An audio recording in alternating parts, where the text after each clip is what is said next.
Estás en Sion Explorer Radio, alabando a Dios todo el tiempo.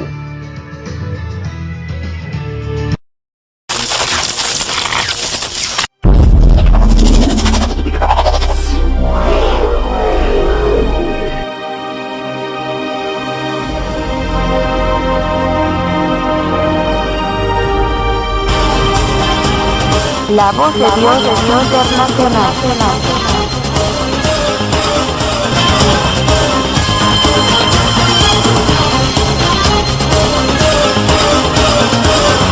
La voz de Dios internacional.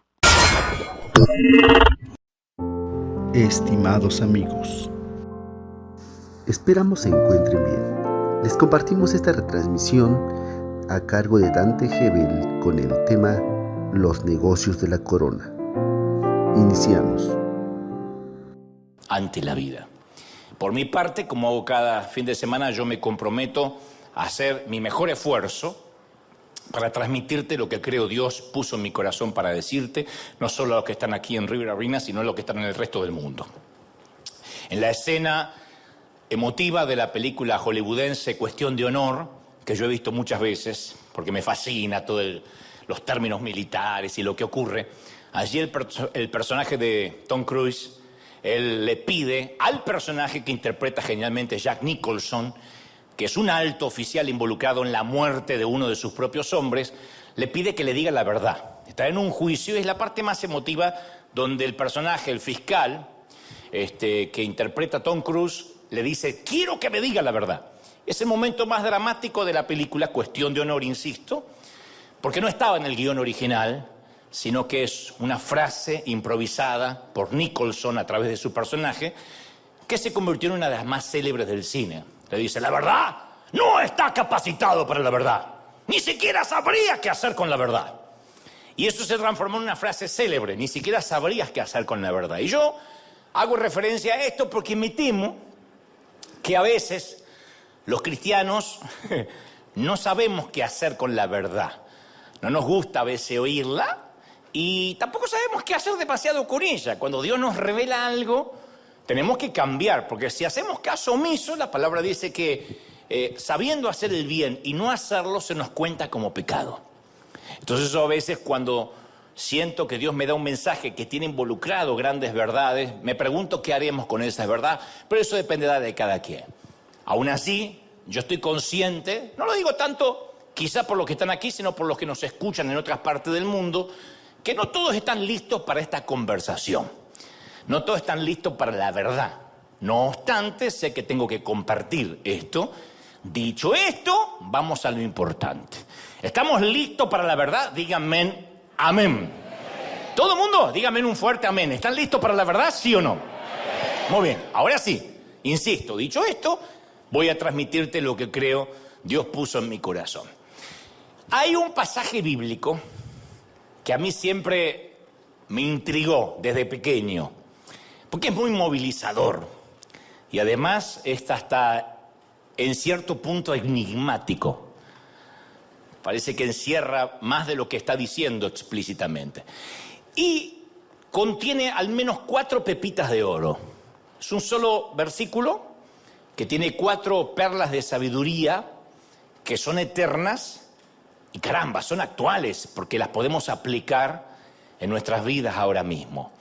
Está escrito por el sabio Salomón, que con muy buen tino escribe en Proverbios 30:21. Proverbios 30:21. Él dice, 3 cosas hacen temblar la tierra.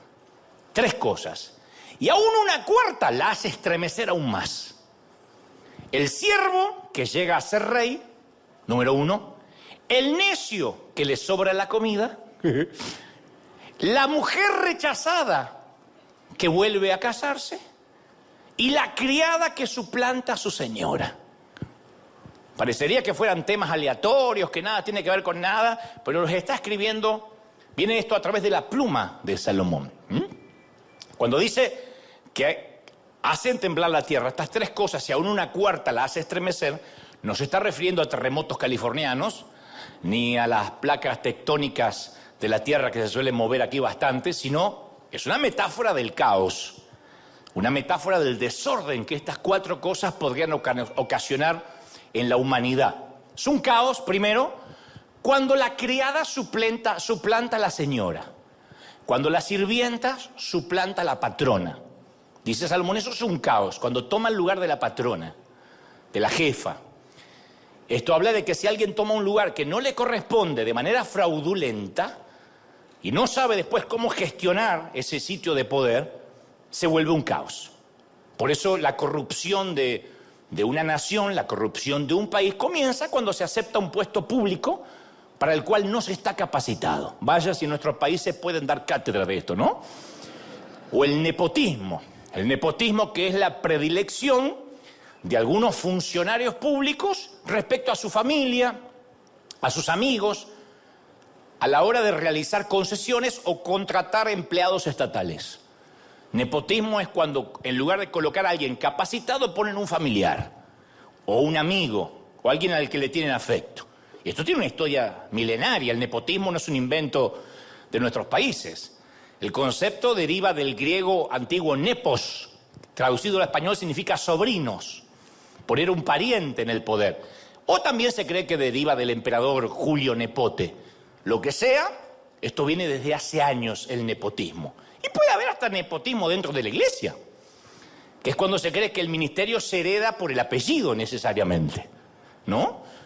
Que necesariamente porque es el hijo del pastor o el yerno del pastor o el cuñado del pastor puede predicar y tener un ministerio por estar dentro de la familia. No digo que no lo puedan tener, pero no que sí o sí lo tienen que tener porque heredan el ministerio familiar. Eso es nepotismo.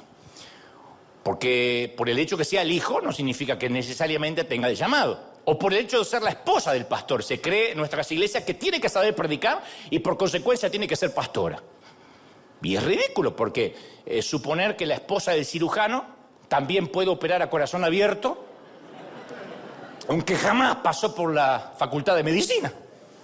¿Quién me va a operar? Mire, yo tengo vacaciones, va a venir mi mujer, yo soy cirujano y ella por consecuencia es cirujana. ¿Estudió? No, pero tiene unas ganas. No, eso es nepotismo. O que el abogado no vaya a una audiencia a defender a su cliente y mande a la esposa o mande al hijo, que nunca estudiaron leyes en su vida, y lo mande a defender a su cliente. Mire, le mando a mi hijo. ¿Y su hijo es abogado? No, pero me ve hacer las cosas y de chiquitito sabe más o menos qué hacer. Se muere el cliente. Ahora, ¿puede la familia de un ministro tener un llamado? Claro. ¿Esposas de pastores pueden tener un llamado igual que el pastor? Claro. ¿Hijos de pastores pueden tener un llamado como el padre? Sí. Pero no necesariamente se hereda de manera sanguínea o por razones familiares. Y Salomón habla de esto. No hay peor cosa que una criada que suplanta a su patrona. Está hablando de la incapacidad para gestionar un sitio que quizás no le compete. Luego sigue Salomón, dice, la segunda cosa que hace estremecer la tierra. La mujer rechazada que llega a casarse o que vuelve a casarse.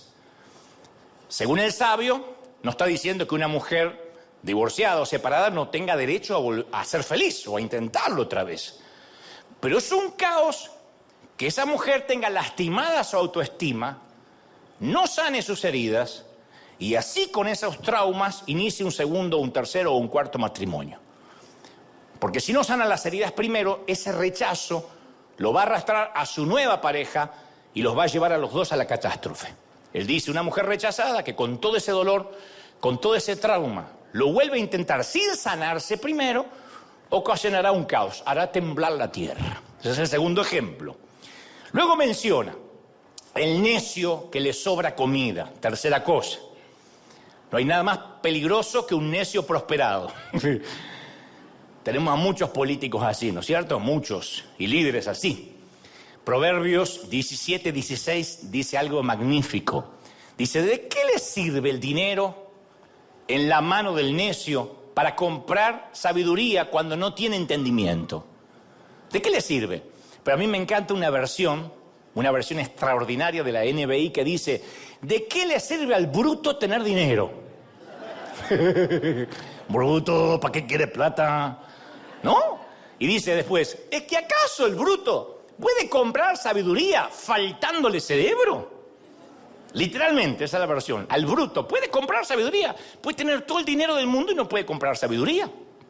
Por eso Salomón dice, la tercera cosa que hace estremecer la tierra es aquel necio que le sobra comida.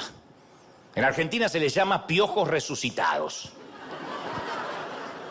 Que son personas que el azar o la fortuna le favorecieron con poder o con dinero antes que con la educación, el refinamiento, la cortesía, ¿no?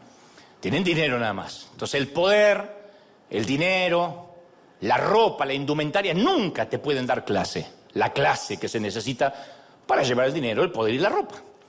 Hay una universidad muy famosa en España que fue creada en el 1218, en la cual asistieron personajes muy célebres de Europa, de las artes, de las ciencias políticas, como Fray Luis de León, Hernán Cortés, Tomás de Torquemada, Calderón de la Barca, Miguel de Unamuno, que era el rector de esta universidad, la Universidad de Salamanca. Conocen la frase, ¿no? Y Unamuno acuñó la frase que dice, lo que natura no da, Salamanca no presta. O sea, aquello que la genética le niega a alguien, ni siquiera puede ser reemplazado con poder, con dinero o con educación. Lo que natura no da, Salamanca no presta. Está en la puerta de la universidad. Para que sepan que la universidad no va a hacer milagros. La universidad no transforma brutos. La universidad lo que hace es dar conocimiento a alguien que ya tiene el deseo de mejorar. Salomón ya hablaba de esto hace muchos años. Y finalmente lo que nos compete. Pero no quería dejar estos 3 ejemplos sin explicarlos. Lo cuarto dice, y el siervo que llega a ser rey, eso hace estremecer la tierra, el siervo, el esclavo que llega a ser rey. Lo lógico sería que dijera el príncipe que llega a ser rey. Pero él dice, no, el esclavo que llega a ser rey es el problema. Acá se refiere al caos que se provoca cuando el que llega a ser rey tiene mentalidad de esclavo, tiene mente miserable, mente de sirviente. Porque un siervo, un esclavo, nace en la insignificancia, en el bajo perfil absoluto. Y a medida que crece, aprende que no tiene valor, que sus opiniones no le importan a nadie. Por lo tanto, dice Salomón, si por algún infortunio o una casualidad llega a ser rey, monarca, quizás sea importante para el mundo que lo rodea, pero se sentirá insignificante todavía en su mundo interior. Se seguirá comportando como un siervo, hará actos fallidos de esclavo, será un esclavo con corona y terminará destruyendo al mismo pueblo que es llamado a liderar, que esto también ha pasado en nuestros países, en todos los países, y en Estados Unidos también. Cuando sube un esclavo con corona, toma decisiones como esclavo y obviamente lleva al caos a toda la ciudadanía, que en términos políticos es la peor tragedia que le puede suceder a una nación. Y en términos espirituales aún peor. Esto sigue pasando a través del tiempo, pero yo creo que existen varias generaciones que fuimos, noten que uso el plural, para que no se sientan mal, fuimos entrenados como esclavos con mentalidad de pobreza. No era porque éramos necesariamente, explícitamente, etimológicamente esclavos, pero sí fuimos creados con mente miserable, porque no había, hagan memoria, a menos que aquí haya alguien que diga, es que yo nací en el Palacio de Buckingham. Los demás, ¿de dónde venimos? La mayoría de nosotros fuimos criados con la mentalidad de supervivencia. Había que sobrevivir. Y esa mentalidad es la más alejada de la identidad que deberíamos tener en Cristo. Pero todos nosotros, o la mayoría, desarrollamos patrones de comportamiento para sobrevivir. De ahí venimos, hagan memoria. Y alguien que es criado como nosotros con mentalidad de pobre, usa tácticas de supervivencia porque cree que la vida es una jungla, que la vida es difícil. A mí mi papá me decía, usted no va a estudiar ni dibujante, ni locutor, ni actor. A mí me gustaba todo eso, estar en la tele, actuar, dibujar, todo lo que tenía que ver con el arte. Me dice, no, usted va a estudiar algo que le dé salida laboral. ¿Se acuerdan lo que era eso? Salida laboral. Porque yo quiero que usted traiga acá que aporte en la casa. ¿Cómo se va a poner a estudiar dibujo? ¿Cómo se va a poder estudiar arte? Siempre pienso, si hubiésemos tenido una mentalidad diferente y papá hubiese dicho, sí, hay histrionismo en usted. Sí, usted domina el arte del dibujo, ¿por qué no va a la Academia de Bellas Artes? No, estudie algo que rápido pueda conseguir empleo buscando el periódico, en los clasificados. Entonces me acuerdo que era la mentalidad de sobrevivir, de que tuviera que haber pan urgente. Y esa manera en la que fuimos criados implanta recuerdos y moldea la forma en que nos comportamos en el presente. Y nos vamos a seguir comportando en el futuro. Los investigadores, los neurólogos, descubrieron que la memoria nos ayuda a dibujar un mapa mental de la personalidad de alguien. Nuestra personalidad está basada a través de nuestra memoria, de los recuerdos.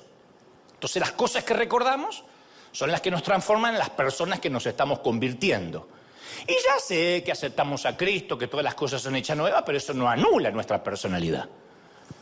Ya sea que hayamos experimentado pobreza en las finanzas, en el afecto, en los afectos, en el amor o en el reconocimiento por lo que hacíamos, fuimos entrenados con la creencia de que nunca va a haber suficiente. Suficiente finanzas, suficiente amor. En algún momento estábamos con ese sentimiento de que el pozo se iba a secar. Alguien dígame amén para que sepan que yo sepa que estoy ante la gente correcta, pero parece que estoy predicando a todos huesos colorados, todos gringos que dicen, eso no pasaba en Massachusetts. ¿Me siguen, sí o no? La mentalidad de que el pozo se iba a secar. Yo fui criado donde mi mamá me decía, aproveche a comer, porque ya van a venir las vacas flacas. Porque algún día no va a haber para comer. Eso que usted va a tirar en África, no sabe lo que darían por comerlo. Y nos teníamos que comer todo, revolver el plato y limpiarlo así porque en África no había. Teníamos miedo de que algún día nos íbamos a morir de hambre. Entonces yo recuerdo esconder comida en la mochila, por si algún día no había, mi papá perdía el empleo, yo ya tenía un pancito en la mochila. Comida entre los juguetes, tenía una casita arriba de un limonero, un árbol, y ahí también tenía comida escondida. Por las dudas, antes que los gringos escondieran cosas y guardaran cosas en los garages, antes de los terremotos y los huracanes, yo, Dante Gebel, ya guardaba en el árbol comida. Y soy de la época donde los calzoncillos se remendaban y duraban, se daban vuelta para atrás, para adelante, pero se... Algún día te voy a contar la técnica, no es muy limpia la técnica, pero es técnica al fin. Las medias se surcían, se surcían las medias. A los zapatos se les hacía taco y suela, taco y media suela. Íbamos al zapatero a hágale taco y media suela. Yo usé el mismo zapato, 12 años, el mismo zapato. Cuando yo era chiquito me compraron un zapato así, parecía Krusty el payaso, para que me creciera el pie. Y se rellenaba con algodón. Y a medida que iba creciendo el pie le sacábamos pedacitos de algodón. Después la pata estaba así porque había crecido más, pero todavía no llegó el tiempo de comprar zapato nuevo. Todo tenía que durar. Nada se tiraba. No éramos, infrahumanamente pobres. No vivíamos bajo una lámina, bajo los puentes. No. Un espíritu de pobreza. Un espíritu de que quizás mañana no haya. Nos llevó a realizar, a generar, a cablear una manera de pensar de modo supervivencia. Había que sobrevivir. Y ese temor a la carencia estaba basado en mentiras. Que hasta que esas mentiras no sean quebrantadas, no podemos disfrutar ni ver la provisión de Dios. Entonces nuestro pasado a veces se puede convertir en una cárcel que perpetúa la misma esclavitud de aquellos que nos criaron. La misma esclavitud. La pasamos de generación en generación. Viaja por nuestros genes. Y de algún modo extraño, reproducimos intencionalmente esa misma cultura destructiva en nuestros hijos y en aquellos que nos rodean. Yo he aconsejado a mucha gente con el correr de los años y observé un patrón común. La gente llega a ser como la persona que más desprecia. La gente termina pareciéndose a quien más dice menospreciar. Los alcohólicos, por ejemplo, son comúnmente criados por padres alcohólicos. Dijeron, nunca voy a beber, y en un momento torcieron el brazo y comenzaron a beber como sus padres. Personalmente yo no he conocido a un abusador de niños que no haya sido alguna vez cuando niño víctima de un acoso sexual. Es un patrón que se repite. Y en algún momento de la sesión de consejería siempre surge esta afirmación: yo juré que nunca iba a ser como mi padre, que nunca iba a maltratar a mis hijos, y llegué justamente a ser como él. Lo que menos quería era ser como mi madre, y me miro al espejo y me estoy convirtiendo en ella. Yo conozco esa lucha, porque a pesar de que gran parte de mi juventud luché para no ser como mis padres, fríos, apáticos, no los estoy criticando, digo, eran así. Ya conté decenas de veces, mi papá alemán, mi mamá inglesa, eran gente que no te acostumbraban a abrazar, a apapachar, a darte un beso. Y a veces yo me descubrí haciendo y diciendo lo mismo que ellos. Luchando para no ser, me terminaba pareciendo. Hay una fascinante historia bíblica de Jacob con su suegro Labán, para el cual trabajaba, ¿no? Para hacer un resumen, porque no te voy a aburrir mucho con la historia, no te voy a llevar de viaje por toda la historia, después lo pueden leer. El suegro era un timador, era un estafador que le había cambiado a su yerno las condiciones salariales como 10 veces. Su yerno todavía no lo era potencial, el yerno estaba trabajando por una de sus hijas. Pero este era un timador, el suegro era un hombre que había hecho su fortuna por el lado izquierdo, digamos, de los negocios. Y Jacob se hartó. Le dijo al suegro: mira, vamos a hacer una cosa. Yo voy a trabajar por las cabras y las ovejas que nazcan manchaditas, las que tengan pintitas. Esos animales van a ser mi salario. Las que sean lisas son tuyas, las que nazcan con pintitas son mías. Y el suegro Labán cerró el trato de inmediato, pensó que su yerno era un tonto, porque suelen nacer muy pocas ovejas manchadas, no son los dálmatas. Pero la historia da un giro inusual. Jacob, por orden de Dios, talló unas ramas exponiendo manchas blancas debajo de la corteza. Una ramita, y las talló para que se vean manchas blancas. Y ubicó esas ramas enfrente de los abrevaderos, cuando las mejores ovejas estaban bebiendo y apareándose ahí. Entonces daba como resultado que las ovejas y las cabras más fuertes parían crías manchadas como las ramas que estaban viendo mientras tomaban agua en el abrevadero. Y Jacob se enriqueció porque sus rebaños prosperaron. Y esto no es una lección de agricultura, y por eso está en la Biblia. Dios está mostrando cómo nosotros, sus ovejas, reproducimos las visiones de la vida. El abrevadero es todo aquel sitio a donde miramos continuamente, donde continuamente estamos reflexionando, para bien o para mal. No importa lo que hagamos, vamos a reproducir, vamos a parir aquello que continuamente miramos y recordamos. Por eso yo cada domingo digo que lo sagrado no se vuelva común, somos un hospital del alma, el rey está en casa, porque la gente viene a beber aquí y está reproduciendo esa visión en sus hogares, en sus casas, en sus sitios. Bueno, en lo personal pasa que en el afán de estar recordando lo mal que la pasamos en la infancia y lo que pasó, y no quiero ser como mi mamá, y no quiero ser como mi papá. Para no ser como mi papá, tengo que estar reflexionando en mi papá. Para no ser como mi mamá, tengo que estar pensando y mirando a mi mamá, aunque ya no esté viva. Y reproducimos lo mismo en nuestros hijos, porque nuestro abrevadero es lo que miramos, nuestro abrevadero es lo que reflexionamos, y reproducimos exactamente lo mismo. Proverbios 23:7 dice: porque cuál es su pensamiento en su corazón, tal es él.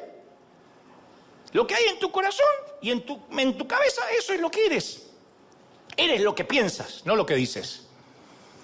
Entonces todo lo que alguna vez fue construido, fabricado, desarrollado, comenzó en la mente de alguien, alguien lo vio. Y si continuamente veo lo que no quiero ser, termino reproduciendo exactamente eso. No quiero ser como mi mamá, no quiero ser como mi mamá, y reproduzco exactamente el carácter, el temperamento de mi mamá. Esto explica por qué tanta gente crece maltratando a sus hijos del mismo modo que los abusaron a ellos. Decíamos, a mí de chiquitito no me dieron cariño, y ahora le das cariño a tus hijos y no, me cuesta mucho expresar. Y está reproduciendo el patrón. Alguien lo tiene que cortar. Nos prometimos nunca llegar a ser como nuestros padres, pero llegamos a ser exactamente como ellos en un punto. Entonces, la manera en que fuimos criados, entrenados, no solo nos afecta a nosotros, afecta a nuestros hijos. La mente miserable es pasada a nuestros hijos, a los que nos rodean. Al revés. Si te criaron para ser una persona de negocios, hay gente que de chiquitito ve como el padre o la madre hace negocios y los negocios están en ellos. Hay gente que le gusta hacer negocios en todo. Bueno, no solo te vas a beneficiar de adultos, sino que tus empleados van a ser beneficiarios de ese entrenamiento. Y también los clientes que compren tu producto o usen tus servicios. Si eres un doctor, un abogado o un profesor, no fuiste a la escuela de medicina, de derecho o a la escuela de posgrado solo por ti. Fuiste por cada paciente que tratas, por cada cliente que representas y por cada estudiante que enseñas. Uno afecta con la mente que fue entrenado a todo el entorno. ¿Hasta ahí me siguen, sí o no? Bueno, pero en algún momento de la vida, lo que nos pasó en el pasado lo reproducimos en el futuro. Cuando nuestros recuerdos son más grandes que los sueños y las visiones, es que ya comenzamos a morir. Por eso los abuelos tienen tanto recuerdo. Una vez te voy a contar, políticos eran los de antes. Bueno, es cuando los recuerdos son más grandes que los sueños porque ya se están muriendo. Cuando todavía los sueños son más grandes por delante que los recuerdos que dejaste atrás, es que estás vivo. Pero si los recuerdos que dejaste atrás son tan grandes, son tan monstruosos, no te van a dejar tener visiones por delante. Por eso es tan serio el hecho de cortar con la mentalidad de pobreza, de miseria. Yo he conocido mucha gente en este peregrinar cristiano que cuando ve que otra persona es bendecida, siente que algo le quitan a él de su propia provisión. No sé por qué, es una sensación extraña. Ve que el otro es bendecido y siente que se lo están quitando a él. La frase, ¿y por qué a él? ¿Y yo qué gano con esto? O sea, hay gente que conjetura que la bendición de la otra persona les cuesta a ellos y se llenan de resentimiento. Esa es la historia del hijo pródigo de Lucas 15, que está este argumento. Que el hijo que malgastó la herencia, que era un canalla, un vividor, el papá le hace una fiesta cuando vuelve. Y su hermano mayor se niega a celebrar. Tu abuela va a celebrar que este canalla se fue. Así que alguien tiene que escuchar esto. A veces los que tienen mente de hijo mayor nunca tienen la capacidad, no solo a veces, sino que creo que nunca, tienen la capacidad de celebrar las bendiciones ajenas. ¿Y por qué este? ¿Y por qué aquel? Con todo lo que yo hice. Le dijo al papá, le diste el ternero más gordo. Y a mí nunca me diste ni siquiera un cabrito. Y el papá le dice, cabezón, a él le di el ternero más gordo, es verdad. Pero tú eres el dueño del campo. Pudiste haber hecho un asado argentino cuando quisieras. ¿Por qué razón el hermano vivió esperando que su padre le diera un cabrito cuando era dueño de todo el campo? Porque no supo reconocer que era hijo, siempre se sintió esclavo, siempre. Si uno no reconoce su identidad, vamos a vivir con mente de pobre el resto de la vida, independientemente de la cuenta del dinero que tengamos en el banco. La mente de pobre no se soluciona con más dinero. Cuando uno tiene mente de pobre, siempre está celoso de cualquiera que reciba algo más que nosotros. Y eso se filtra en todos los aspectos de la vida. Nos olvidamos que somos los dueños del campo. Pasa en las iglesias. ¿Y por qué él tiene? ¿Y por qué tiene más gente en su templo? Porque debe tener falsa doctrina. Pero usa también el campo, cabezón. Yo conozco mucha gente que limita su visión a la cuenta bancaria y vive dentro de sus medios, de lo que puede gastar, en lugar de vivir dentro de las bendiciones de Dios. Pablo lo expresó mejor en Filipenses 4:19. Dice, así que mi Dios les proveerá todo, diga conmigo todo lo que necesiten, conforme a las riquezas de gloria que tiene en Cristo Jesús. Ahora quiero que entendamos esto, Él no suple según mi necesidad, sino que suple según sus riquezas. No suple según tu necesidad, suple según sus riquezas. Cuando yo era chico, era muy común encontrarnos en la iglesia gente que decía, yo vivo por fe. ¿Y usted de qué trabaja? Vivo por fe, gloria a Dios. Oh. Pero no solo predicadores, familias enteras que vivían por fe. Y nosotros los miramos diciendo, ¡qué espiritual! Oh. Y contaban testimonio, hermano, aleluya. No tenía un centavo, como siempre. No teníamos que comer, 3 días sin comer, mis hijos, ya les dolía la panza de hambre, y suena la puerta, y no podrán creer, hermanos, apareció un pollo ahí, un pollo, o pollo argentino, ahí en la puerta, alguien lo había dejado. Bendito sea el Cordero. ¿Cuánto creen que Dios es así de poderoso? ¿En serio te mató 3 días de hambre y te dejó un pollo? Y eso eran los testimonios, ¿no? Para Club 700. ¿Se acuerdan de Club 700? Oh, dime, Charlie, ¿cómo fue? Oh, lo siento, tenía 3 días de hambre y luego, tú sabes, había un pollo en la puerta.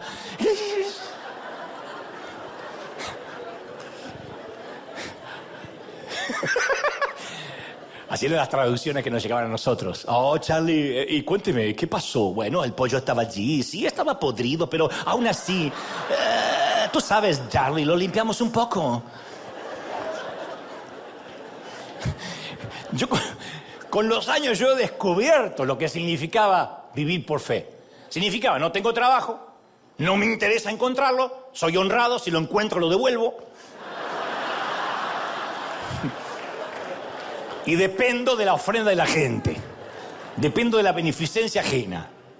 Entonces, claro, había una creencia que el que recibía un salario ya no necesitaba creer en Dios ni vivir por fe para sus ingresos. Esta ideología es problemática, es una falacia, es antibíblica. Primero, que vivir de la beneficencia no es vivir por fe. Puede ser que tengamos un tiempo sin dinero y necesitamos la generosidad ajena, pero eso no es vivir por fe. Segundo, se solía pensar que si tenías un empleo, ya no vivías por fe. O sea, reducíamos nuestra provisión a la capacidad para trabajar en vez de la capacidad de Dios para proveer. En mi caso, si yo viviera del salario de la iglesia, dirían, vive del dinero de la iglesia, vive de las ofrendas, cómo le gustan los diezmitos a este argentino, ¿no? Pero como vivo de mi trabajo profesional, se pone en duda mi espiritualidad. Y dicen, no se puede servir a 2 señores, o Dios o CNN. Entonces, o sea, si Dios te llama a predicar, esta teología dice, tienes que enterrar todos tus talentos y vivir por fe, que te mantenga la gente. Es una locura, ¿de verdad? ¿Eso es espiritualidad? ¿Eso es mente de pobre? ¿De verdad Dios me va a llamar y va a pasar lástima toda mi vida? Y esto puede encontrarse en cada nivel de la sociedad, en todas las profesiones, en todos los estratos sociales. La cuenta bancaria de una persona no es un indicio si experimenta o no la provisión de Dios. Porque alguien puede tener una fortuna y vivir inseguro de que el pozo se le va a secar.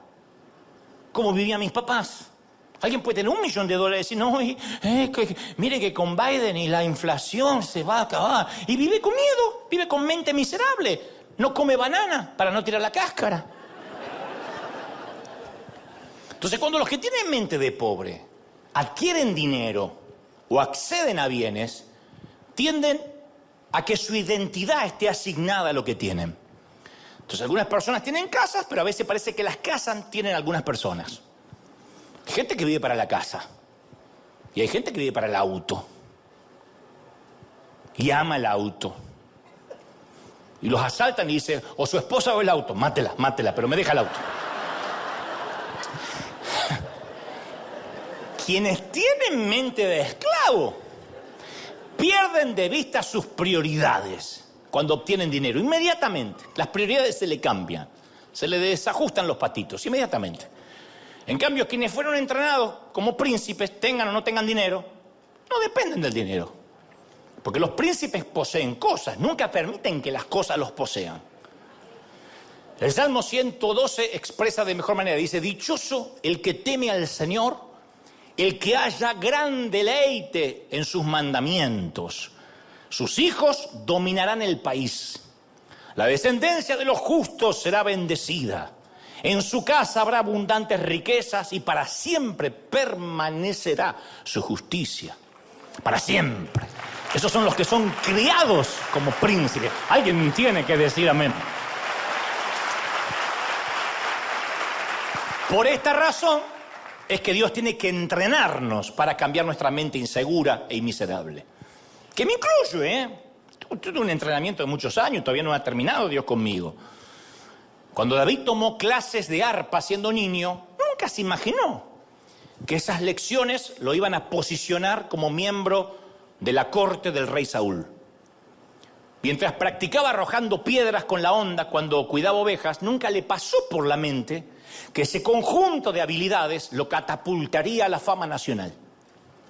Incluso cuando andaba David escondiéndose en las cuevas, Dios estaba entrenando su capacidad para escribir salmos que tocarían fibras sensibles miles de años más tarde. Entonces, el hecho de que algo no sea parte de tu vida, que no lo hayas planificado, no significa que no sea parte del plan de Dios.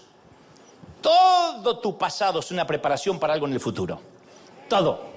Por eso es importante cambiar la mente si es miserable, porque todo lo que pasó en el pasado es una preparación para el futuro. Todo. Dios no desperdicia nada. Dios no desperdicia un solo momento. ¿Lo crees? El Dios que hace que todas las cosas ayuden para bien, aprovechará cada experiencia, cada trauma, cada habilidad, cada error, cada pizca de conocimiento que hayas adquirido. Él aprovecha todo. Todo lo que yo soy es todo lo que me pasó de niño y para bien, para mal. No estoy muy normal, pero acá estoy. Y este es el punto. Moisés nació en esclavitud. Pero siendo esclavo no podía liberar a los israelitas de la esclavitud. Él tuvo, por orden de Dios, que ser criado en la casa del faraón para aprender cómo piensa un príncipe y quitarse la mentalidad de esclavo.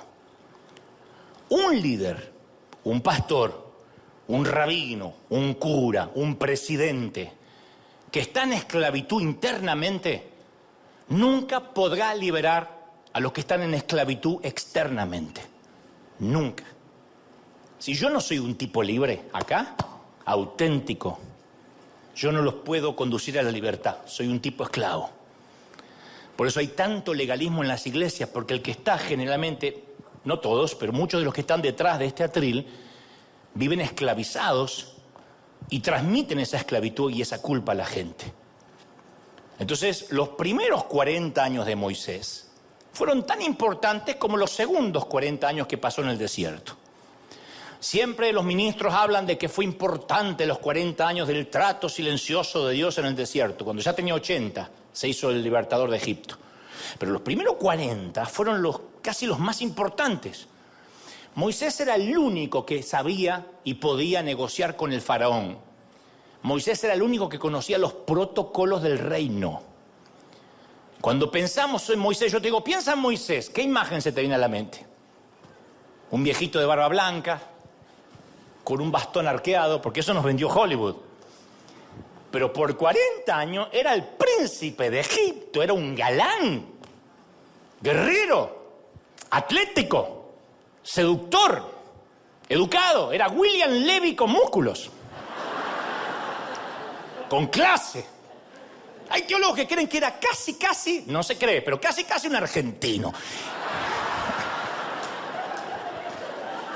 Pechito de paloma, así como los argentinos caminaban así. Ese era Moisés. Príncipe, practicaba esgrima. Todas las mujeres de la corte estaban enamoradísimas de él, de Moisés. Decía, ¡ay, Moisés! ¡Ah! Cuando veían Moisés.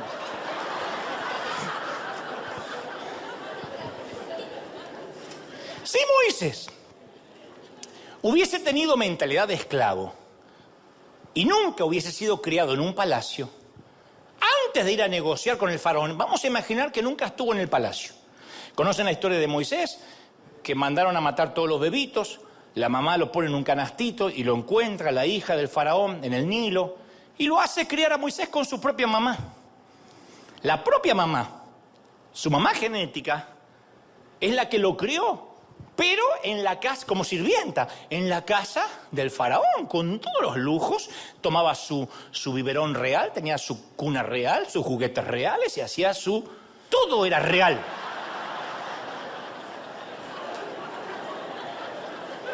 Si él no hubiese sido ese rey, y directamente de la esclavitud, vamos a suponer, me permito esta licencia bíblica, vamos a suponer que no pasó nunca por el palacio, y directamente de la esclavitud va a negociar con el faraón, se hubiese dejado influenciar por la mente de los demás esclavos. Le habrían dicho, Moisés, ya que vas para el palacio, aprovecha y tráete unos kilitos de pan. Debe haber mucho pan ahí. ¿Cómo? ¿Te lo metes en la bolsa y te vienes para acá? Nosotros te vamos a estar afuera apoyando en oración. Aprovecha. O mejor, renegocia las condiciones de trabajo. Estamos meta a construir pirámide y nos dan media hora para el almuerzo. Trata de renegociar 15 minutos más, que nos den 45 minutos. Nosotros vamos a estar con cartel de afuera, 15 minutos más, 15 minutos más. Te vamos a nombrar, Moisés, jefe del sindicato de esclavos. ¿Qué es lo que me dicen a veces a mí con algunos con mente de esclavo cuando yo voy a la tele, a programas seculares? Aproveche y predica arrepentimiento. Aproveche y predica arrepentimiento. No conocen los protocolos de los medios de comunicación. Y no se dan cuenta que por esa mentalidad es que ellos nunca van a sentarse en esos sitios. Lo mismo sucede con los que quieren llegar al gobierno para predicar y cuando están frente a los políticos terminan pidiendo un cheque o un plan de asignación familiar. Querían llegar para transformar la nación y terminan ahí pidiendo, no, quiero ver si me pagan el departamentito. O sea, cuando uno tiene mente de esclavo, desaprovecha oportunidades. Yo me imagino lo que habrá sido para Moisés haber sido criado como el hijo del rey, sintiendo que todo lo que él decía o hacía era importante. Él estaba acostumbrado a que la gente le prestara atención a lo que decía, a lo que hacía. Estaba acostumbrado a ser aceptado, amado. Estoy seguro que se le reían de todos los chistes, aunque fueran malos, como algunos me hacen acá. Nada más que los míos son buenos, pero si fueran malos... Moisés fue entrenado con mente de príncipe. Sin esa mentalidad, él nunca se hubiese sentido capacitado para ayudar a sus hermanos hebreos. Él comprendía cómo gestionar los negocios de la corona. Era el único que entendía cómo funcionaban los negocios de la corona. Es como aquel creyente que cree que puede tomar un sitio sin trabajar, pero le dio 7 vueltas. Yo me acuerdo que había un tiempo así en mi país donde había un montón de gente que dice, ya le dimos 7 vueltas a aquel lugar. ¿Tiene la plata para comprarlo? No, pero lo tomamos en el nombre del Señor. Eran ocupas, porque no tenían el dinero. Yo iba al mercado, le daba 7 vueltas al carrito con comestible y hasta que no pagaba no lo sacaba. Y gracias a que Moisés sabía cómo relacionarse y negociar con Egipto, esto devino en la libertad de los hebreos. Por eso yo quiero que entendamos este mensaje hoy. Porque no es solo para transformarnos nosotros, sino para promover una cultura de realeza y de libertad a nuestro alrededor. Tenemos que aprender a ser, yo el otro día le decía a un periodista, tenemos que aprender a ser bilingües en el reino. Pero no necesariamente inglés y español, sino a saber manejarnos con quien nos tenemos que manejar sin perder la espiritualidad, sin perder la santidad. Todos estos años que te capacitaste te van a llevar ante personas que no todos pueden llegar. Tienes la capacidad. Dentro de la sabiduría del libro de Proverbios se encuentran las claves que Salomón compartió para convivir con la realeza. Proverbios 23 dice, cuando te sientes a comer con un estadista, con un gobernante, fíjate bien en lo que tienes ante ti. Si eres dado a la glotonería, domina tu apetito, no codicies los manjares, va a quedar feo. Y observa que Salomón no dice, si te sientas a comer cosa que no te va a pasar en la vida. No, ¿cuándo te sientes? No dice si te sientas a comer con el presidente. ¿Cuándo te sientes con el presidente? Si los reyes te invitan, cuando te sientes con los reyes, tienes que saber cuál es la etiqueta. Nunca hubo duda que Salomón sería influyente y que iba a interactuar con otros líderes. Él no se imaginaba una realidad donde no fuera valorado. Nunca tuvo el concepto que yo tenía de dar vuelta a los calzones para que duraran. Nunca luchó con sentimientos de rechazo. Como resultado de su educación, el libro de Proverbios está lleno de dichos que reflejan la sabiduría de Dios. Y la fama de su reino se debe a esos principios. Usted dice, bueno, Salomón hace mucho. Pablo, por ejemplo, el apóstol, era el único entrenado para ir a predicar a Atenas, Grecia. El Señor reclutó a 12. Después Judas se va, se decide ir por sí solo, quedan 11, y el Señor no pudo mandar ninguno de los 11 a Grecia, a pesar de que habían estado con el Señor. Pablo se crió en Tarso, cuando era Saulo, que era una sede académica como Alejandría, como Atenas. Aprendió el griego, que era el idioma internacional, la lengua franca del mundo, el griego. Fue entrenado Pablo como un hombre libre. Pablo no pensaba ni como judío, ni como esclavo. Aprendió la Torá completa a los pies de Gamaliel. Tenía doble pasaporte. Judío de nacimiento, ciudadano romano que se lo había ganado, se presume, haciéndole tiendas a los soldados del imperio, fabricándole carpas. Dentro del imperio tenía todos los derechos de un romano el tipo. Así que Pablo andaba con el pechito de paloma. Y Grecia era el centro intelectual del mundo antiguo. Grecia era la ciudad de Aristóteles, de Platón, de Sócrates, los grandes filósofos. No podía ir cualquier discípulo, tenía que ir Pablo. Entonces estaba el Areópago, que era el tribunal supremo en la antigua Grecia, donde los magistrados dependían directamente del rey. Y el Areópago, que yo sé que suena a aeropuerto, pero no era un aeropuerto, estaba lleno de ídolos, cientos de ídolos. Escuchen esto que es fascinante, cientos de ídolos. Y los filósofos se reunían en el medio ahí. Alrededor había un montón de estatuas, esculturas de ídolos. Pues ellos tenían muchos dioses, los griegos. No eran ignorantes, muy intelectuales, pero tenían muchos dioses. Y de alguna manera presentían que había un dios que no conocían. Tenían miedo de que dice, a ver si nos olvidamos de algún dios. Pablo entra al lugar, ve los distintos dioses de una nación totalmente politeísta. Tenían dioses hasta por las dudas. Estaba Maradona. No, todavía no. Pero ves la escultura de Zeus, soberano del Olimpo. Poseidón, dios de los océanos, papá de la sirenita. Para que lo ubiquen. Hades, el dios del inframundo. Estaba Hermes, el mensajero de los dioses. Hera, la reina de los dioses. Hefesto, al costadito, héroe de los dioses. Y de paso te tiro nombres por si estás embarazada y no sabes qué nombre ponerle a tu nena. Dioniso, dios del vino y del Malbec argentino. Atenea, diosa de la sabiduría. Apolo, dios del sol. Artemisa, la diosa de la caza. Ares, dios de la guerra. Afrodita, la diosa de la belleza y el amor. Y Dios pudo haber enviado a Pedro, a Santiago, y estoy seguro que habrían agarrado un martillo con las esculturas diciendo, idólatra, asesinos, se van todos para el infierno, hubiesen destruido todo. Porque habían sido entrenados como pescadores. No sabían nada cómo tratar a los filósofos griegos. Y en cambio Pablo era un tipo que había sido entrenado intelectualmente, como Moisés, sabía cómo eran los negocios de la corona. Y les habla el tipo con una inteligencia y una astucia asombrosa. Está en Hechos 17:22. Dice que Pablo se pone en pie, con esa cara de yo no fui, que ponemos nosotros cuando pasamos por migración y la frontera, ¿sí?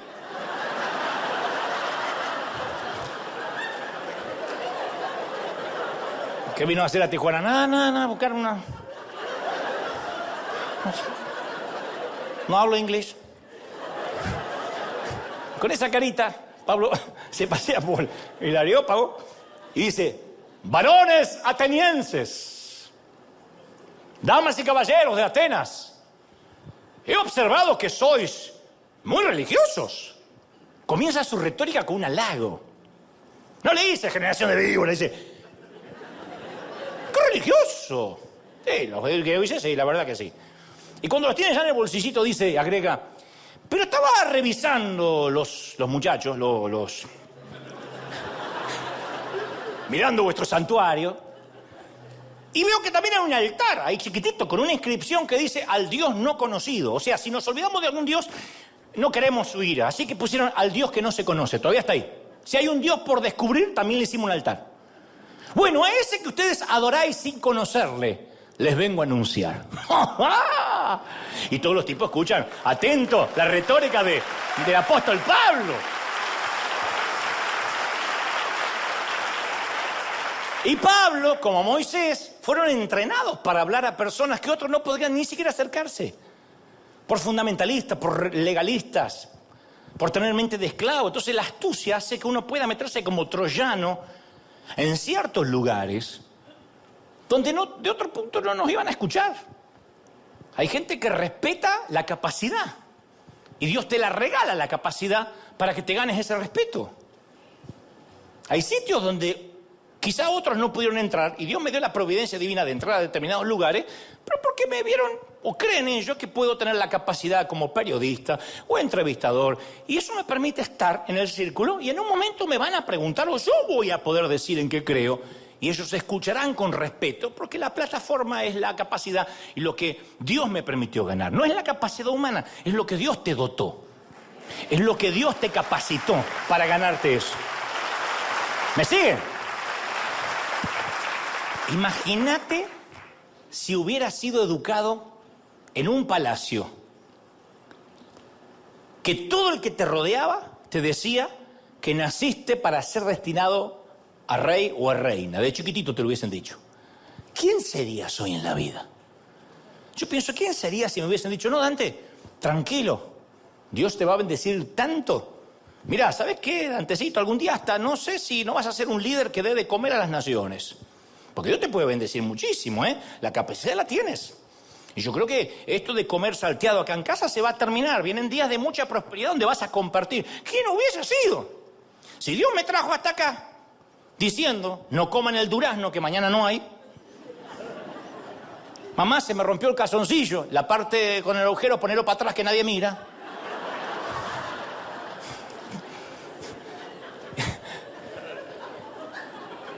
Capaz que... Bueno, Rey, capaz que te es más fácil imaginarte cómo serías si te hubiesen educado para ser el presidente de tu país. ¿Cómo eso hubiese afectado tu destino, tu manera de pensar? Yo creo que hubiese vivido de acuerdo al patrón de la conducta real o de la conducta presidencial que me dieron. Pero Dios me mostraba esta semana que nunca es demasiado tarde para empezar a reformular, reinventar el cerebro, hacer un research, empezar de vuelta una búsqueda de lo que Dios puso en el corazón y usar la sabiduría como Salomón para creer en la grandeza que Él implantó en nuestro interior. Somos hijos del Rey de Reyes, somos príncipes. ¿Están conmigo, sí o no?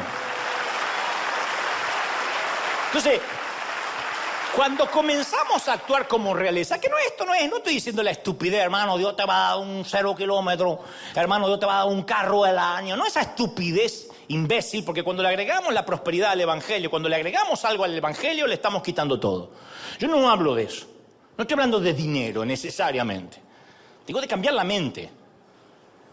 Cuando uno cambia la mente, se da cuenta que lo que parecían montañas en la vida se convirtieron en peldaños que moldearon nuestro carácter. Entonces necesitamos cultivar un entorno que capte los planes que Dios escondió en el corazón de la gente. Hay planes de Dios en tu corazón, de verdad te digo, hay planes de Dios escondidos ahí arqueológicamente bajo la baja estima o lo que nos dijeron. A Salomón se le enseñó, instruye al niño en el camino correcto y en su vejez nunca lo abandonará. ¿Cuál es el camino correcto? ¿La escuela dominical, de verdad? ¿Eso es el camino correcto? Ay, yo llevo a mis hijos a un colegio cristiano. ¿Eso es el camino correcto? No, es la mentalidad. Esa instrucción está escondida en nuestro corazón.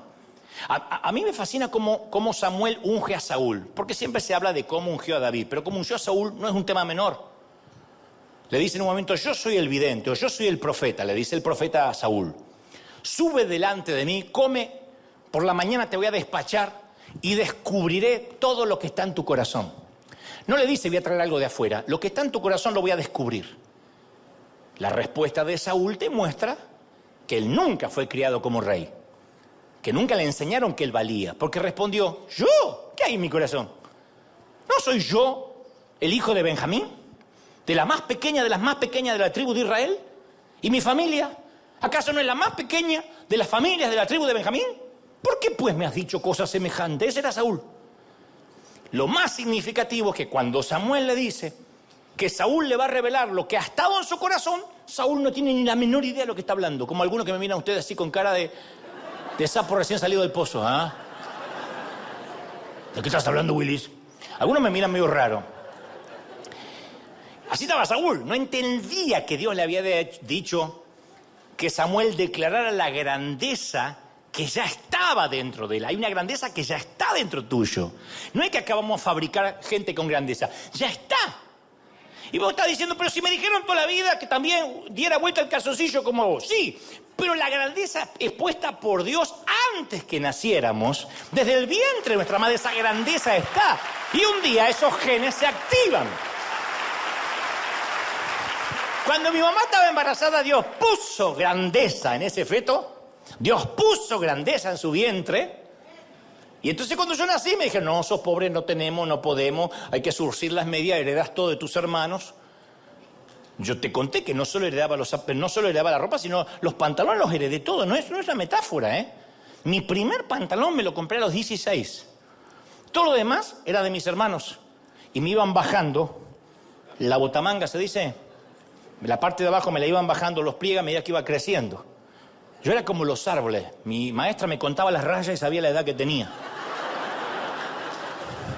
7 rayas, 7 años tenía. Pero la grandeza estaba.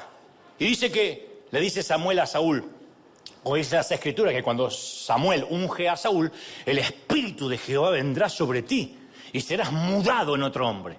O sea, el llamado de Saúl estaba oculto debajo de su autoestima. No es que se mudó a otro hombre diferente, sino fue transformado en el hombre que fue creado para ser desde que nació. El verdadero Saúl estaba perdido en la insignificancia. Y así como Saúl, todos tenemos dones, talentos, muchas capacidades. Aquí hay empresarios que todavía están trabajando de empleados. A mí me consta que acá hay gente que puede llegar a lo más alto de Hollywood, de Silicon Valley, de Wall Street. Y no es un deseo así. Ustedes saben que yo no soy de tirar palabritas para dejar contenta a la gente. Esa grandeza está por los genes del espíritu. Sin embargo, algunos de nosotros no hemos creído en nuestro potencial hasta que alguien viene y dice, mirá lo que hay dentro tuyo. ¿Cómo te ama el Señor? Mirá cómo te ama el Señor si te tiene en sus manos esculpido. Mirá lo que hay. Y ahí se nos cesa. ¿Cómo te ama el Señor? Entonces, desde River, yo quiero desarrollar, o queremos desarrollar una cultura profética que haga que los destinos de la gente sean revelados. Por años le dije a los muchachos de Argentina, métanse en los medios, métanse en la política, no hagan un canal cristiano, una radio cristiana, con música cristiana, no pasamos música mundana, mi pastor controla lo que ponemos. Salgan de la pecera, pierdan el miedo al mundano. Por eso me dicen, ahí van muchos mundanos, sí, todavía lo de Saturno no vienen, lo de Júpiter tampoco. Las personas cambian a la persona que siempre diseñó Dios para que fueran, cuando los concibió. Y tenemos que ser los Samueles que profeticen sobre los Saúles de nuestra generación. Porque a veces todo lo que necesitamos es una palabra profética que cambie nuestra vida, que nos dé gracia para desarrollar lo que Dios planificó para nosotros. Y para desarrollar una cultura real en la iglesia depende que esa cultura primero sea infundida en nuestras familias. De verdad te digo, Dios desea que nuestros hogares sean cultivos, sea un invernadero profético, donde entrenemos a nuestros hijos, los equipemos para que alcancen sus destinos proféticos. Nuestros hogares necesitan ser lugares que nos recuerden nuestro destino profético. No les tenemos que decir, y conseguite algo, fíjate, y ponete un carrito vendiendo tacos, porque por eso te va a dar de comer. No. Y no estoy despreciando y menospreciando al trabajador que hace lo que puede para salir adelante. Digo, no le pasemos eso a los hijos. Mi papá me decía, venga a la carpintería, porque usted la cabeza no le da para otra cosa. Pero como no podía terminar la secundaria, porque no entendía la matemática, no entendía la física, ni la electrotecnia, ni la tecnología, me mandaron a estudiar algo que no tenía nada que ver conmigo. Yo quería las artes, me mandaron a ser un técnico electrónico. Y como en el segundo año no daba pie con bola, no sabía qué hacer, mi papá dijo, venga a la carpintería. Me corté los dedos de la mano, porque tampoco la carpintería es lo mío. Pero dijo, bueno, pero usted no va a ser un parásito, venga a la carpintería porque usted la cabeza no le da. Y yo estaba convencido que de todos los hijos era el que menos me daba la cabeza. Yo veía a mis hermanos todos como tipos inteligentes. Yo era el burro porque me hicieron con los materiales de descarte. Mamá ya no estaba tan joven. Con lo que sobró hicieron un hijo. No había materia prima para... Salió esto. Ahí tómelo. Entonces me costó mucho cambiar la mente. De donde yo vengo, No hay cuentas bancarias, chequera, presupuesto, es sobrevivir. Entonces nuestra identidad nos llega de parte del Señor, pero nos tiene que ser comunicada por nuestros padres.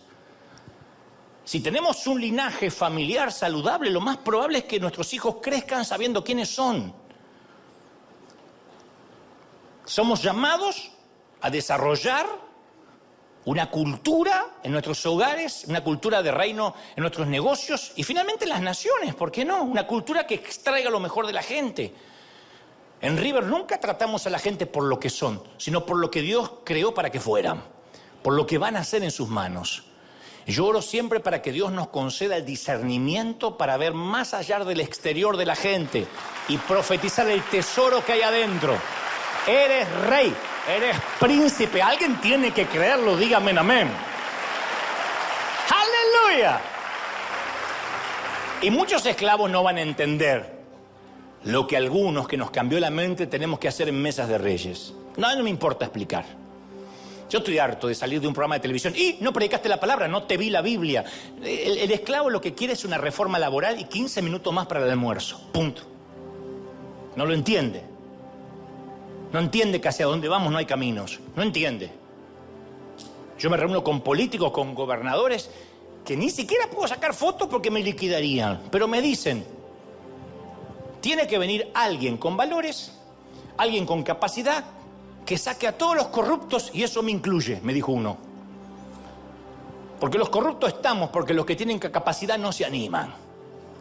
Así que si podés, o si puede mandar a alguien que nos eche a todos. Entonces hasta los inconversos se dan cuenta de eso. Pero nosotros hemos hecho de la ignorancia una virtud. Ayer alguien me decía, lo que me molesta, Dante, es que anuncias tu mensaje, el título de tu mensaje 5 días antes. ¿No deberías fluir y depender del Espíritu en el mismo momento? Se piensa que el Espíritu Santo es vago e improvisado como Él. Si uno busca al Señor el lunes y le dice, Señor, ¿qué quieres que diga el próximo domingo? ¿Vos crees que el Espíritu Santo no te puede decir lo que ya tiene planificado decir en 7 días o dentro de un mes?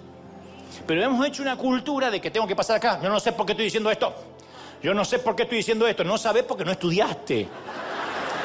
Porque no te preparaste.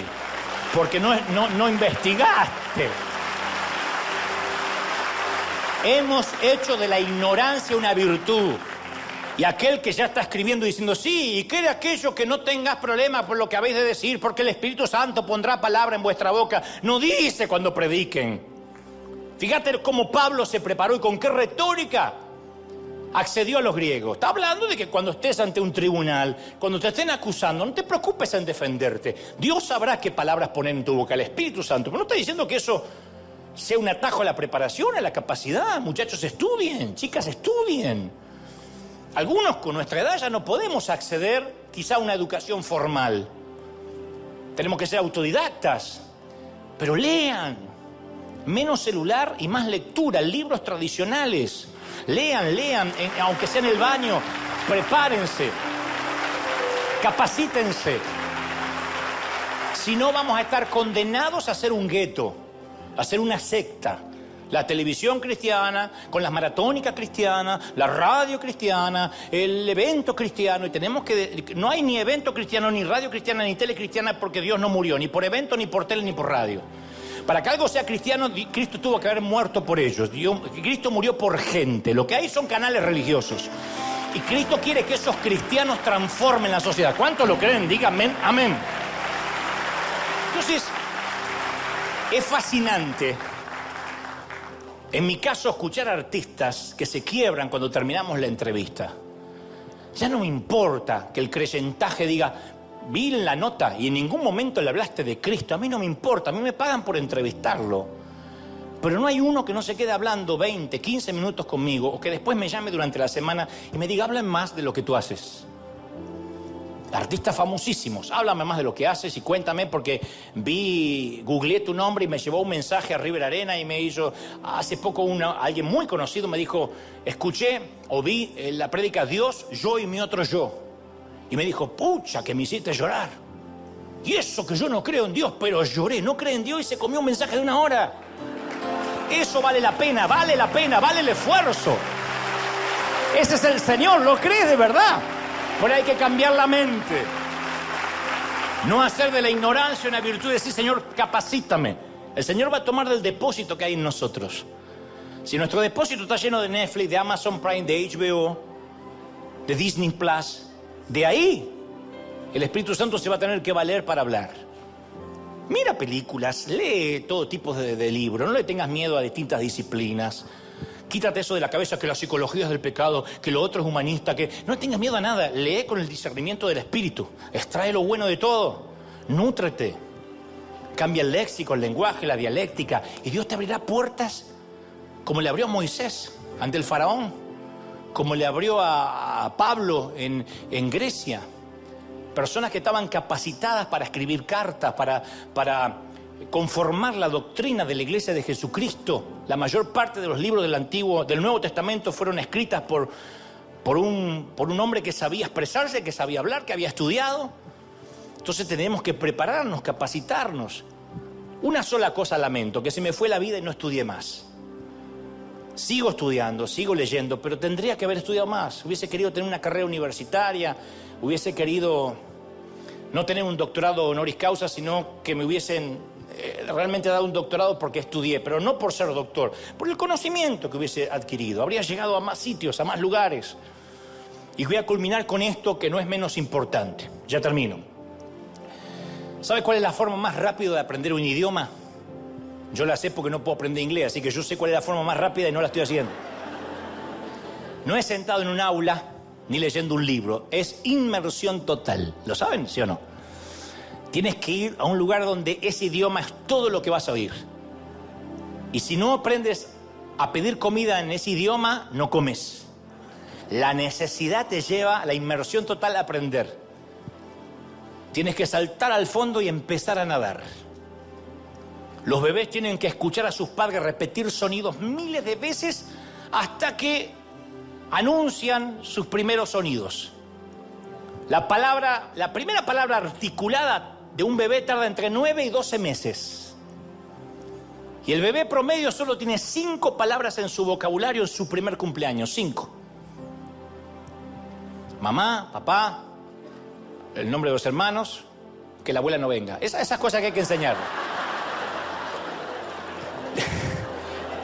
Pero ahí comienza la explosión del lenguaje. A la edad de 6 años, el niño ya acumuló 14.000 palabras. Entonces, aprender un nuevo idioma puede ser frustrante al principio. Y requiere, sentirse como un tonto, hablar a lo indio. Pero si quieres escuchar a Dios, si quieres que tu lenguaje de realeza explote, tienes que hacer una inmersión total, un cambio de paradigma. El Señor quiere enseñarnos el lenguaje del reino. Tenemos que cambiar hasta los dichos. Yo sé que hay dichos inocentes. ¿Cómo anda? Mal, pero acostumbrado. Y aquí ando, tú sabes, tirando para no aflojar. Son espantosas, porque desatan en la esfera espiritual lo que pensamos nuestros hijos escuchan. Dios le habló a Moisés a través de la zarza, le habló a Faraón con 10 señales, le habló a Jonás en el vientre de la ballena, le habló a Ezequías por una enfermedad, le habló con astrólogos babilónicos a través de las estrellas, le habló a Belsasar a través de una inscripción en la pared, Mene, Mene, Tekel, Uparsin. Habló a Balaán a través de un burro. Tengo esperanza. Dice Hebreos 1, Dios le habló a nuestros antepasados de muchas maneras y en varias ocasiones. Pero ¿sabés cómo habla Dios principalmente en este tiempo? Con su lenguaje corporal. Su cuerpo, la iglesia, el lenguaje del cuerpo. ¿Viste que dice que el lenguaje del cuerpo dice más que lo que uno dice verbalmente? Yo le llamo el lenguaje de sus hijos. Es la lengua franca de Dios. No hay ningún dialecto de Dios que hable con más fluidez que no sea a través de su propio cuerpo, su propia iglesia. Y 2 Corintios 3:2 dice, todos pueden ver claramente el bien que Cristo ha hecho en tu vida, para que la gente hable bien de ti, bien de nosotros, nada más con fijarte en tu vida, fijarse en tu vida. Porque ustedes son como una carta, dijo el apóstol, que habla a favor nuestro. Cristo mismo la escribió en el corazón para que nosotros la presentemos. No la escribió en piedra ni con tinta, sino que la escribió con el Espíritu del Dios vivo. Y esa carta está a la vista de todos los que la quieran leer. Si la gente nos ve que tenemos en nuestro corazón príncipe, princesa, querrán acceder a este reino. Y por eso mismo que debemos entrenarnos para que la gente cuando nos lea vean a nosotros personas que pensamos diferentes, personas con dignidad, con clase, con estilo, gente de reino, gente que entiende los negocios de la corona. Y ahora sí, termino con una frase que la dijo el rey y filósofo Federico II a sus primeros hijos. Le dijo: princesas, príncipes, ya va siendo hora que os comportéis a la altura de su Alteza Real y al reino al que pertenecéis. Y que por sobre todo que seáis dignos del rey a quien vosotros decís que servís. De otro modo vuestra corona será tan solo un sombrero que deja pasar la lluvia.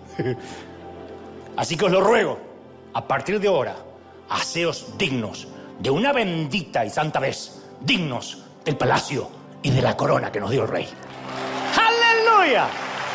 ¡Denle un aplauso al Señor de señores y al Rey de reyes! Vamos, vamos, vamos, vamos. Dale un aplauso gigantesco que se escuche en todo el mundo. Que algo real está ocurriendo en River.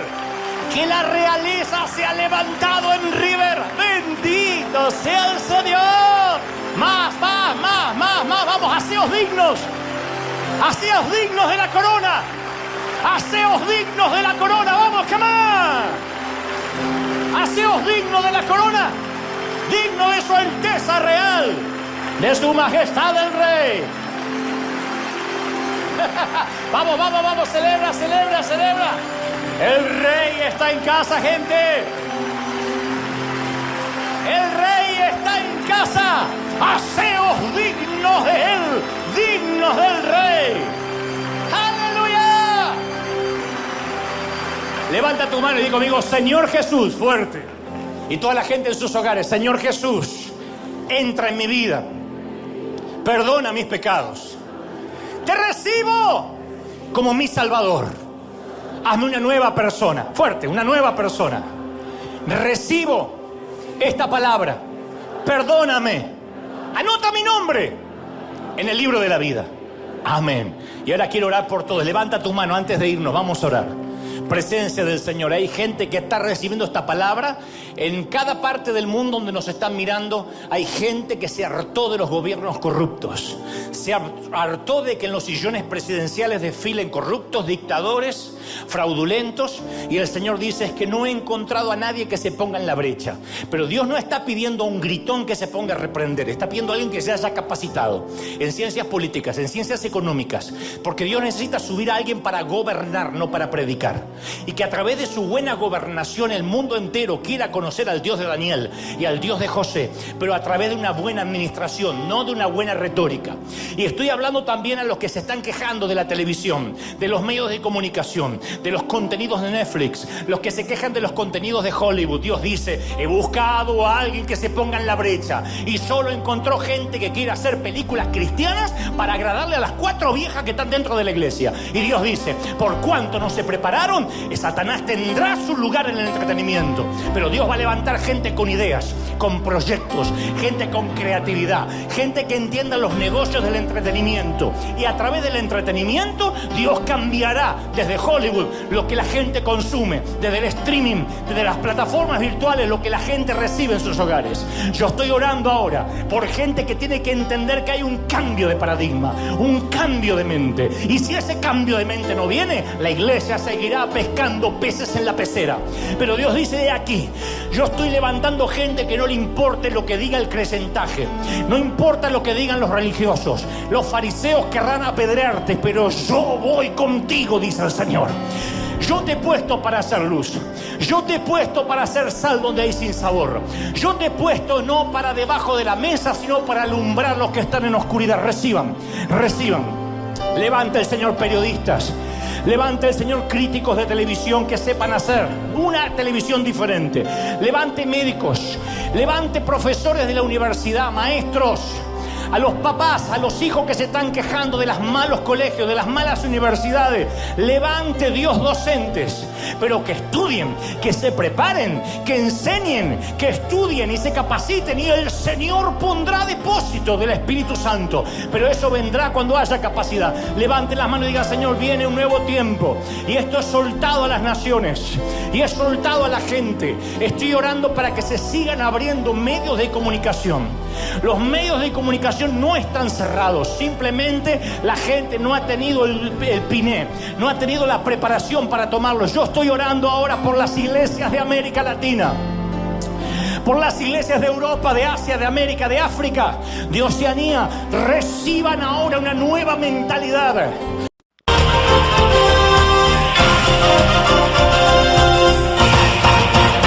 voz de Dios internacional.